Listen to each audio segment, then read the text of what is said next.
All right, we are back here on the podcast. It's hard to believe it's almost hockey season here. Hockey season starts tonight as the have the triple header, including the Rangers in action. Mike Sullivan's first game as head coach. Join me today to join us to as part of our annual hockey coverage here. He's the host of the Sports in the Waiting Room podcast. Christopher Russo is back with us. Chris, welcome. How are you? I am well, Mike. Thanks for having me back.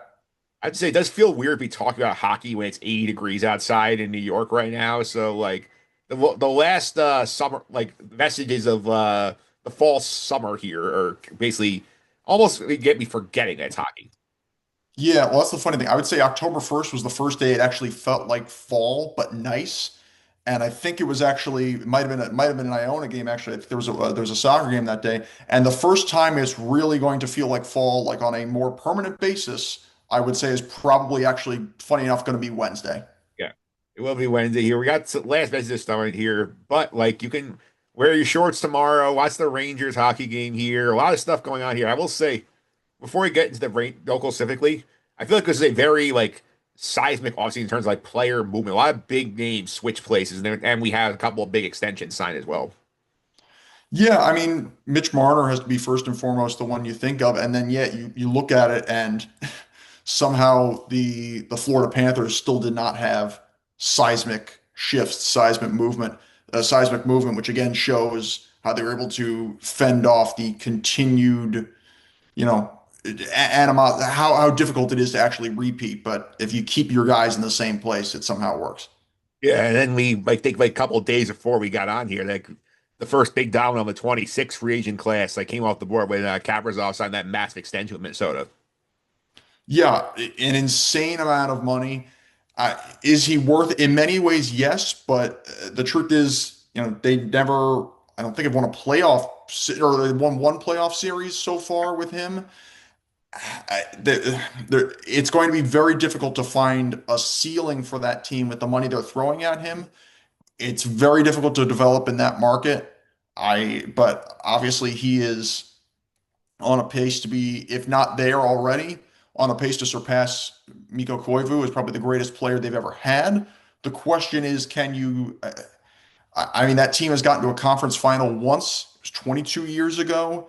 Can you get them finally over the hump? Because they've been competitive in most of the playoff series they've played in, including against Vegas and a number of other serious Stanley Cup contenders, Stanley Cup champions. So can they just finish the job?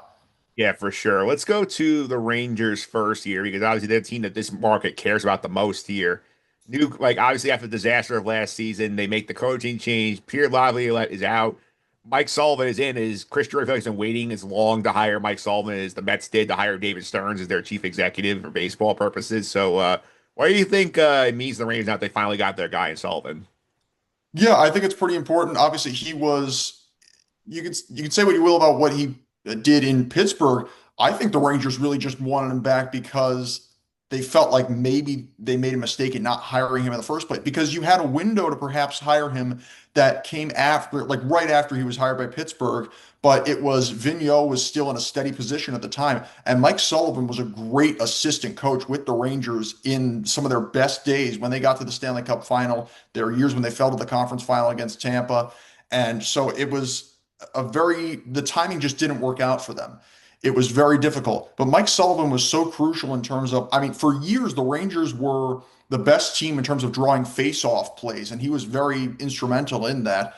But I think in Pittsburgh, he did a great job of developing young players. That was incredibly important. And one thing that stood out to me the most, you talk about Crosby and other guys, whatever. One thing that stood out to me from the coaching tactics from him in Pittsburgh is, at least at their peak, the incredible work of guys on defense, guys like Brian Dumoulin and eventual Ranger Chad Ruhwedel, and how they would hold the point. Guys were incredibly aggressive. Defensemen were very aggressive at the point, and a lot of times it was guys going away from the strong side. It was left-handed shots at the left point, righties at the right. They were very important in terms of holding the zone, pinching, aggressive offensive play, and that's what made the Penguins work so well on the cycle. And so that's going to be very important. And again, developing young players is going to be huge. I feel like the last few coaches the Rangers have had, they've had great coaches, going back John Tortorella, Alain Vigneault, to honestly even David Quinn for what he was for the window of time he was there was very strong, and then into Gerard Gallant for a brief time and Peter Laviolette all had in many ways very successful tenures. Few of them got to conference finals, one got to the final, but the downfall for a lot of those guys was the inability to develop young talent by the end of their time here. So John Tortorella, it was Chris Kreider, and he just did not play him enough. It happened with Vigneault. It happened more recently with Laviolette and guys like Berard and Othman and Gabe Perreault, who I thought did not get a fair shake in the last year or so down the stretch. So that's going to be incredibly crucial for Mike Sullivan. I think he has the ability to adjust and do those things for the Rangers. Yeah, I think also you mentioned the point about them sort of wanting to like correct mistakes of like letting coaching talent like in-house leave, and like you wanted to also maybe like seeing that like Edmonton pluck Chris Knobloch off their AHL team, and then like watch what he's done with Edmonton since then. Like maybe he feels okay, like we're letting too many guys out of the building. We need to get like our guy back in the building. Yeah, Knobloch is a prime example of like Edmonton is a very solid defensive team now. And clearly they couldn't finish the job this year with Florida, but they've been very competitive in each of the last two finals. I think many people were surprised that they could play such a solid, consistent game in order to get to the final in the first place, that they could play a good two-way structure. And Knobloch has had to coach around at many times questionable goaltending. And so the fact that he's gotten Edmonton to the final twice, I know you got the best player in the last 20, 25 years in Connor McDavid there, but Chris Knobloch has done an incredible job. And not only that, the Rangers not only had him in the system, remember, there was a brief time during COVID, he had to be the interim head coach of the Rangers. And so I think that shows even more that they made a mistake in not giving him an opportunity to become the head coach here.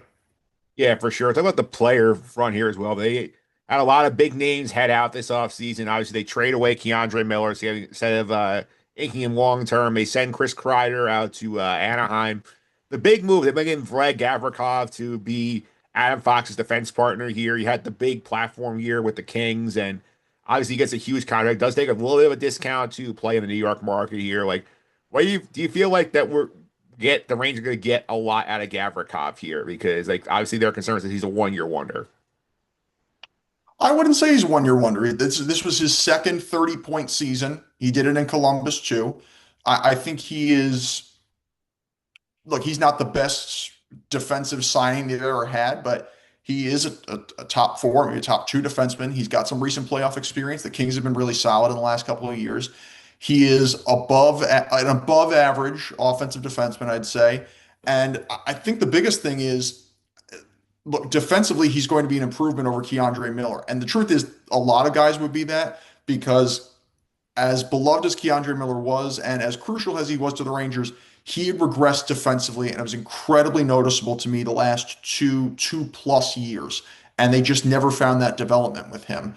So I think to get a guy like Gavrikov, who is seasoned, who's a good two-way defender and can play top two, top four pairing minutes, is going to be crucial. And he's also another left-handed shot. So I think it is going to be big. I don't know how much of a factor he is going to be. I'm not saying he's going to be nearly on a Fox level, but he is a crucial pickup, and it's anybody could be an adjustment and an improvement over Miller defensively, but to get that two-way performance was very important. It was a great pickup by Drury. Yeah, I think the thing also, I think you're not worried about what he does. I think like having him bring the best out of Adam Fox. I feel like Fox struggled a lot. Like once they had split him up from Lindgren. Now I think your hope is that like Gavrikov brings the best out of Adam Fox again. Yeah, well, you know what? Losing Ryan Lindgren was difficult for the Ranger fan base and for the Rangers organization, but it was a move that ultimately had to be made. It was like Truba, where it wasn't necessarily an obvious move. I'd say that he had to be traded, but it's something that probably had to happen. You have to make these decisions in order to make things better, and that's the thing that you needed to do for Adam Fox, who, in order to appease him and try to make him happy, say, hey, we traded one of your best friends, one of your best teammates, but we got you a really solid partner in Vlad Gavrikov.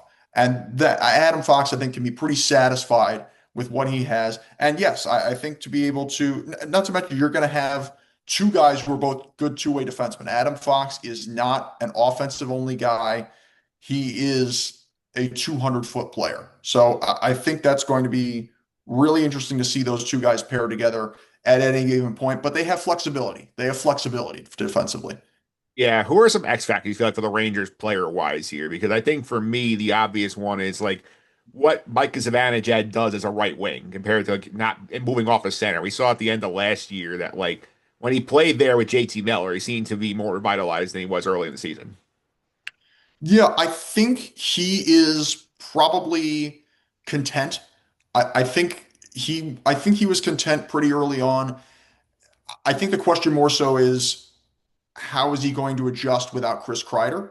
Yeah. That's going to be difficult from an on-ice standpoint, but from a mental standpoint, I think that has to be pretty tough. Those guys played together for 9 years, if memory serves me correctly. He's his longest serving teammate. So that's going to be pretty difficult. But obviously, I think the fact that they have Miller back and he looks very happy with him, and Miller clearly has been named the captain. He's expected to be here for the long haul again. So I think Zibanejad is key. I think he'll perform. The question with Zibanejad and the question with Kreider was, are these guys going to be healthy? And I think they've had the time to figure that out and to get the proper rest and to get the proper training. So that's going to be a crucial thing for them. Honestly, the X factors for me are going to be the younger guys, as I mentioned before. Brett Berard, I really expect to perform because he will finally get the playing time. In these limited stretches, I saw good things out of Berard. I saw good things out of Brennan Othman, who I was surprised for so long they had not called up. Gabe Perreault looked good in limited stretches, looked good in the preseason. Matthew Robertson is another one. And truthfully, how is Will Cooley going to step up? Because he was the breakout star last year. He developed exponentially, and it's going to be tough to build on that progress with what a great season he had. But Kreider, I think he's going to get a little more time. He'll get more top 6 minutes, and he's going to be really fun to watch this year. I know if you're a Ranger fan, it's torture every year, but Will Cooley is I think the closest thing that the Ranger fans have to the Giant fans having Jackson Dark, where it's that little spark of hope right now coming from a younger guy that shows the future of the organization.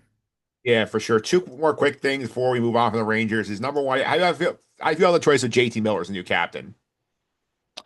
I like it. I think it's a good pick.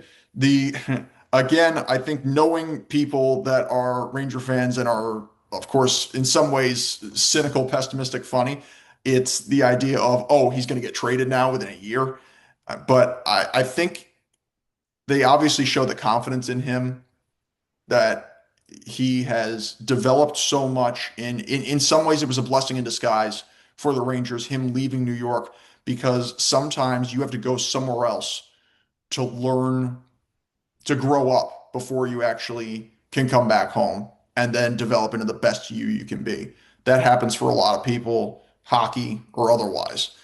And so JT Miller learned so much, became a great leader in Vancouver in particular. I know he in many ways forced his way out, but he wanted to be here. He wants to be in New York. He is happy to take that role as the captain. And even though, look, last time the Rangers have had several years in the last decade and a half or so without a captain, but and I know they got to the finals without a captain, but that there are several leaders in that room that don't have a patch on, that don't have a C or an A on their jersey. JT Miller just confirms this here that he is there for the long haul. He's a solid leader. He wants to be in New York. He wants to win the Stanley Cup. He is clearly a guy who has developed emotionally, mentally, physically, on ice, off ice so much in the last 10, 11 years. Yeah, that's number one. Number two here, obviously, like last year, going from the President's Trophy win to missing the playoffs, not ideal. This year, you figured there could be that like a lot of things that went wrong, like some of that will revert back to the mean here. Like nobody's not going to be up there with the Carolinas of the world, who drives them to the top of the Metro, but like, yeah, obviously they're going to be in that dog pile, I think, with like Montreal, Ottawa, Columbus, like the wild card picture here. Do you think they could sneak in? Yeah, certainly. I get if you're there are probably Ranger fans who are, as much as they dwell on 1994, are probably thinking, "Oh, last year was our 93 where you win the President's Trophy and then you miss the playoffs and then you win the whole thing." And believe me, I'm not promising you they're going to win the Stanley Cup, but I wholeheartedly expect them to be a serious contender this year. I think there is it's not a rebuild, it's a retool. So I think this first year under Sullivan is going to be very interesting to watch. They should be very competitive. Look, Florida, the end of last season, I know it might not mean much because the Rangers were out of the playoff picture already, but they did win a game in Florida, and its regular season is very different from playoffs. They did win a game in Florida that actually meant something to the Panthers going into the playoff race. Again, the President's Trophy winner did not win the Stanley Cup yet again. Truthfully, I think the best spot you actually want to be in is probably the number two. If you had to pick, would probably be the number two team in your conference, the number one team in your division. It seems like that's where most of the time the Stanley Cup winner comes from. Florida goes even lower. You just get in and you don't know what can happen. A team can get hot at the right time. Hockey is the most bizarre in terms of parity. I know it has gotten weird in the last couple of years and it's kind of switched with the NBA, but if you get in, there's a real good possibility. They play better teams better. They've played Carolina at times better. They find their stride. I mean, that overtime game with Carrick scoring against the Devils last year might have been the Rangers' best game all season, where the Devils have been a thorn in their side for this past year and 2 years ago. So yeah, I certainly expect them to be on the bubble and maybe even get in. Let's go to the Devils here, which I think you would agree, Chris, probably the one lock to make the playoffs out of the three locals. Yeah, I'd have to say that's the case. I don't know. I don't know how high their ceiling is, but I would say, yeah, they certainly make the most sense to make the playoffs out of the three here. Absolutely here. So let's talk about the Devils. Obviously, last year they looked like they were on their way back up. Sheldon Keefe making a great impact. Then Jack Hughes gets hurt. And then they limp into the playoffs, get bounced early here. So what do you feel like the ceiling for New Jersey is if Jack Hughes can stay on the ice? Well, first off, I do. Some people are. I still think they lose that series to Carolina, even with Jack Hughes in the lineup. But they kept it. I think for being without him, they actually kept it for a 5 game series. They actually kept it very competitive. Those games were probably closer than a lot of stats would indicate. I think their ceiling, at least this year, might be conference final, maybe. Carolina can never seem to get over the hump. It seems like they have things to figure out with this roster if they are healthy, because that's a crucial factor. Is Dougie Hamilton going to be healthy? And is Andre Palat going to maybe be a shell of what they expected him to be when they signed him?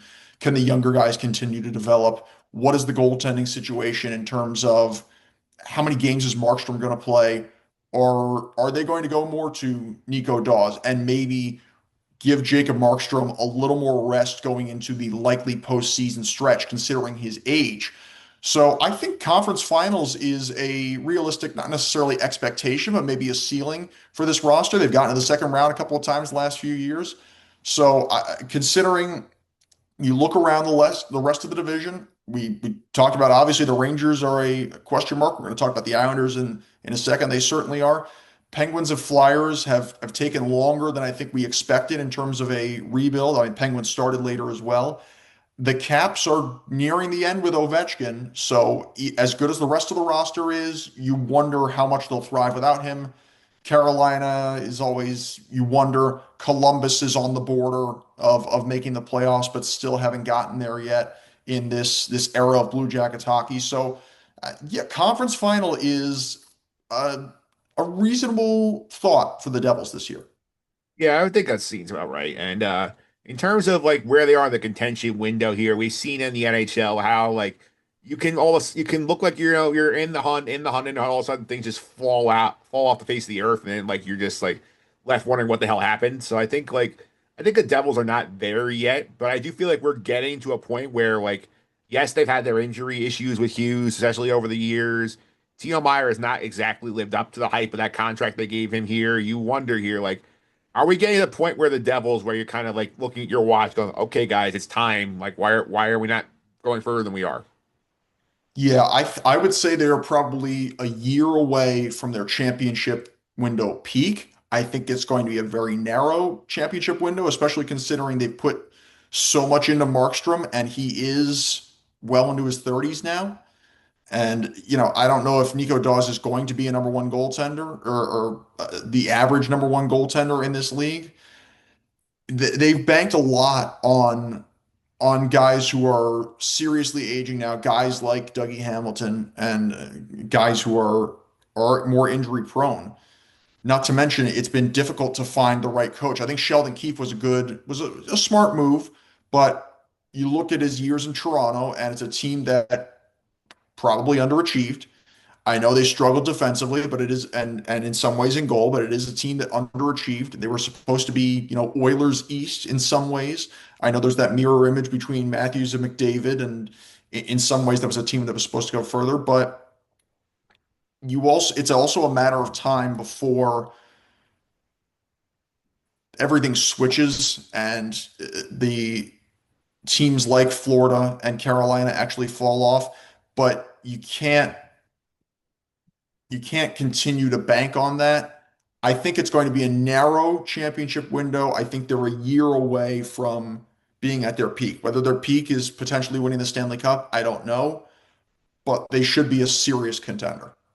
All right, let's go to the Islanders for a little bit here. Obviously, like in a rebuild, Lou Lamoriello out, Matthew Darche in. So, what do you think about the impact that Darche is going to have as he tries to reshape the Islanders?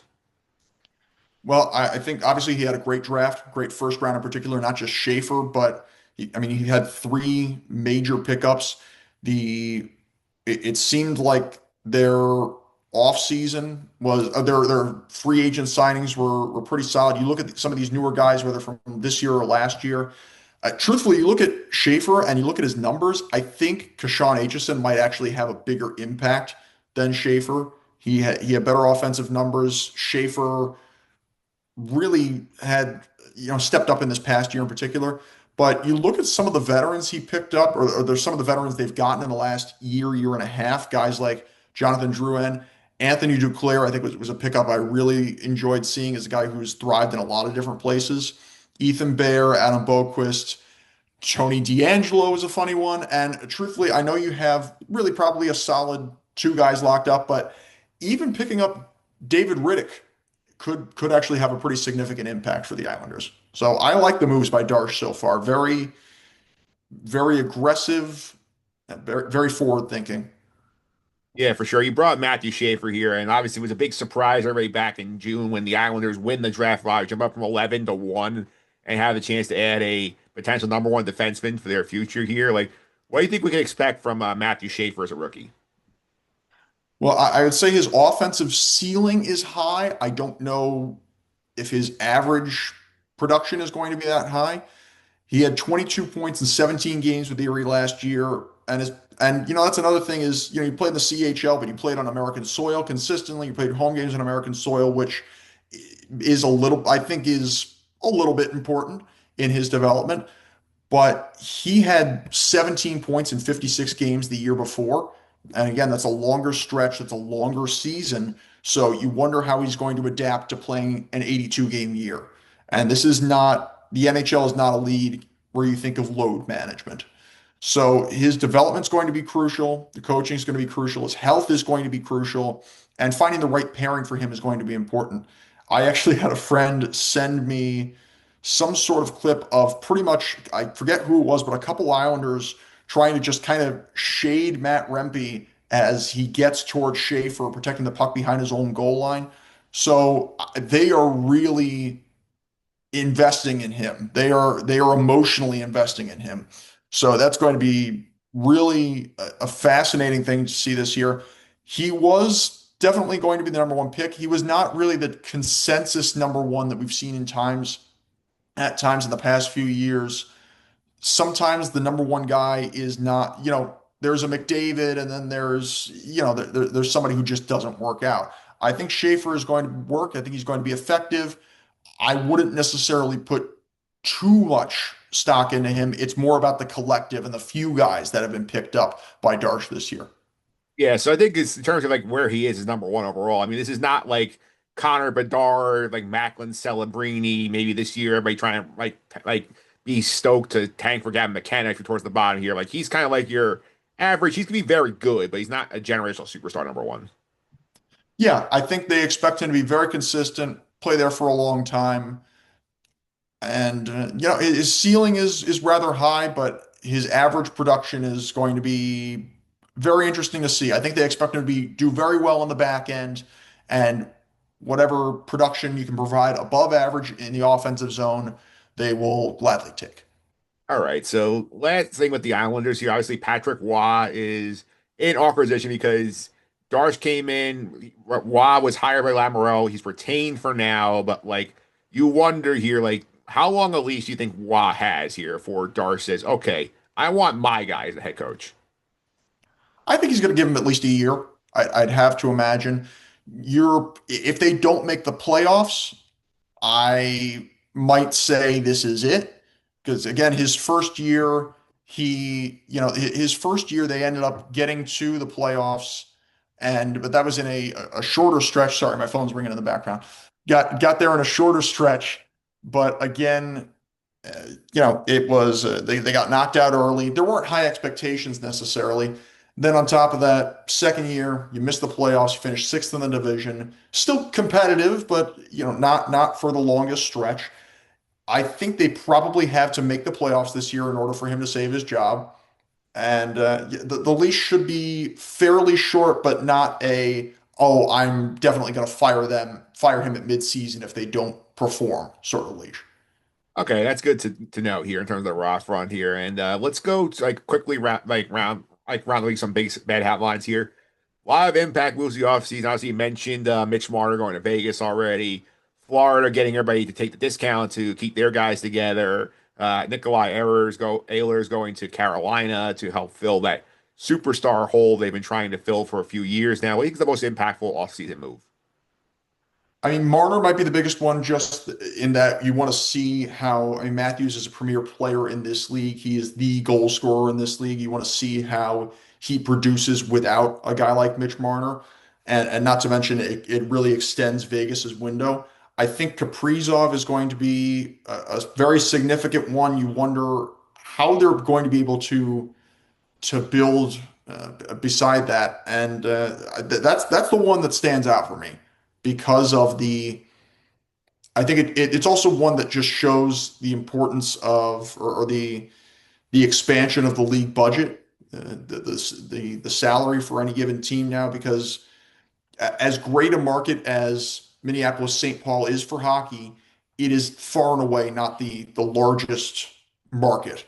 So it really is not that big. So I think for them to be able to spend that money, you wonder how is Bill Guerin going to be able to adjust and flesh out a championship roster otherwise that builds them 3 rounds past where they've gotten in the last few years.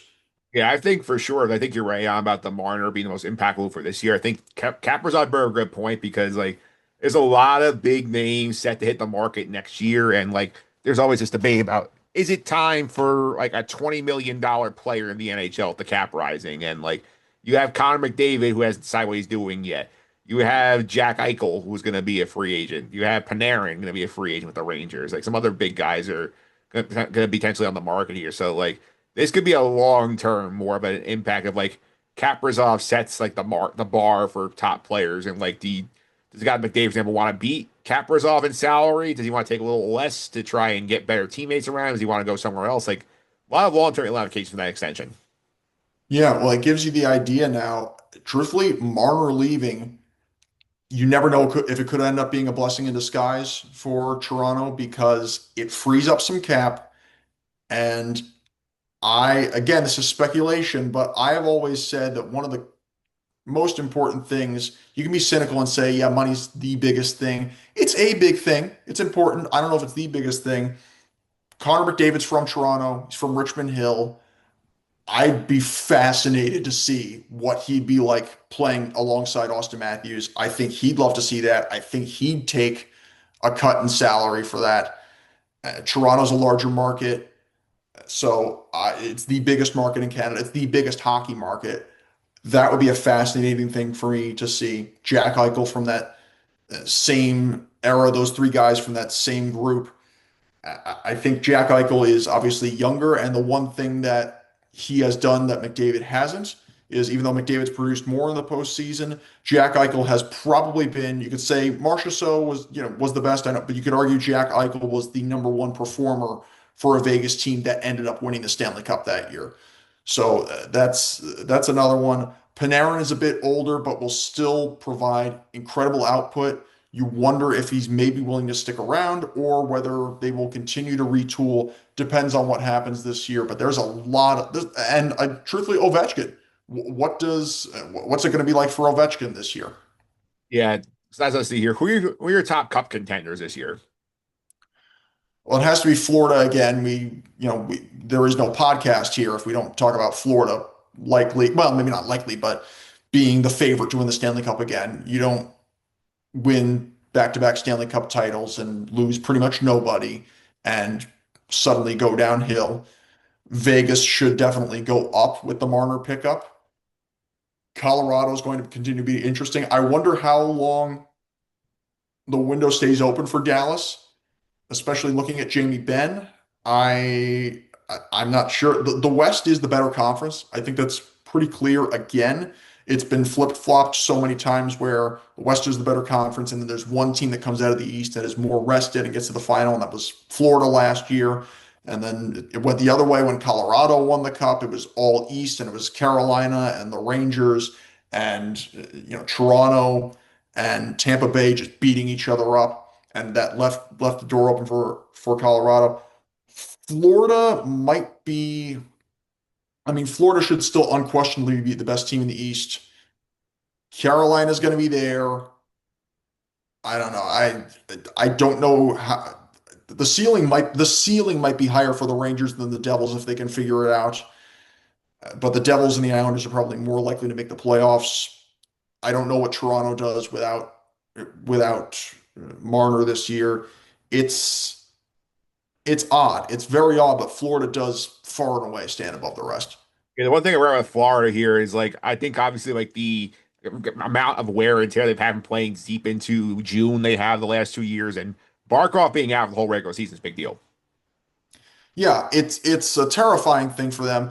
I don't think they're as scared knowing if you get him back by the playoffs, you're going to be fine as long as you get into the playoffs. I think they'll be happy to get him some rest at the very least. You're wondering if it's going to be a Mark Stone like situation or a Kucherov like situation, and whether that works out for them. And not to say that any of those teams really. I mean, maybe Vegas, but that any of those teams really manipulated it, and nobody wants those guys to be out. But in some ways, it can work to your advantage. So having Barkov out is big, but the rest of that roster is so scary that I think they're probably going to be an okay situation. Yeah, my pick, I'm going with the Cup final of Carolina Edmonton. I think that's my call for the Cup final this year. I think Florida's gonna fall a little short. Yeah, it's possible. Carolina's they've gotten close. They've gotten close several times, and you just wonder when they're going to get the job done. And then if Edmonton gets to the final for a third straight year, I'd be incredibly impressed because truthfully, Connor McDavid was good enough that maybe again could have won the Conn Smythe last year. I can't imagine they would have ever done it, but it further solidifies his place as the best player probably since Mario Lemieux. All right, so the last thing here, we are getting the Olympic break this year for the first time since I believe 2014 in Sochi. We have NHL players playing the Olympics. They skipped to 18 for South Korea. They're talking about going back in 22, but like the COVID thing sort of influenced that. We need to make up some games down the stretch there, but like obviously this is the first time in a while we've had the long break in the season here. Like it's exciting for us to watch as fans, seeing us the best on best, getting Connor McDavid in the Olympics for the first time and stuff like that, assuming health. But how do you think this will impact the NHL season, the Olympic break? Well, the travel is one thing.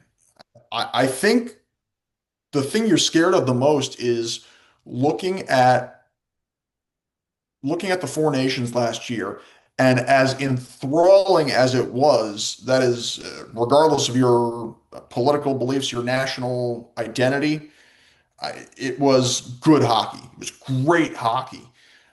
The thing is, though, what you're really scared of is a situation like what Matthew Tkachuk had. And you're so grateful that he got back. And Florida fans are especially grateful he got back by the end of the regular season or into the early postseason and helped them win the Stanley Cup again. But some guys might wonder, is that going to be worth it? So I wonder if that's going to be the situation upcoming. I can't tell you, but it's that extended stretch of time. The amount of time is not going to be as impactful because we had it with Four Nations last year. The amount of time is not going to be probably as impactful as the travel, and then I think maybe the increased number of players because it is more. It's going to be more than Four Nations. It's going to be way more than Four Nations. So the increased number of talent that's going to be over there, the Swedish or the not the Swedish or the Finnish player, the Czech players that are going to be over there in particular, and I'm not sure if they're having a Russian They, segment of any kind. they are not. Right. The Russian Federation is not participating. Yeah, so that's the thing. You're going to see a lot of these play and a lot of these players that who will not make it. You actually wonder what teams are going to be on the bubble come late February, and if you don't have a lot of players competing over there, you will be so well rested that it's going to be a huge advantage for you. So you look at a team like you mentioned those bubble teams. You mentioned the Rangers. Columbus, Montreal, Ottawa. That's the Eastern Conference. How many players are actually going to be going over there? How much rest are you going to get for the vast majority of your roster? And how much will that actually benefit you for the following couple of months going into the playoffs? Yeah. You look at the Rangers specifically here, like where two of their best players, Shesterkin and Panarin, are rushing and they will not be going. So like they're going to get like a 3 week break in the middle of the season to recharge. Yeah, you thought maybe that was going to benefit them last year. It didn't, but they were very injury prone last year as well. So, yeah, those are two guys who really stand out. The more Russian look at the Wild. The Wild aren't going to have to send Kaprizov out there, so he'll get a free 2 week break. Yeah, for sure. He's exciting to see here. We'll talk about the Olympics closer to the actual thing once we see the final rosters shake out here. Chris, thanks for all the time. Really appreciate it. If you want to follow you on social media, how can I do that? Yeah, you can follow me on X or I was or formerly known as Twitter. I'm a big Craig Ferguson fan. I like that he calls it Twix.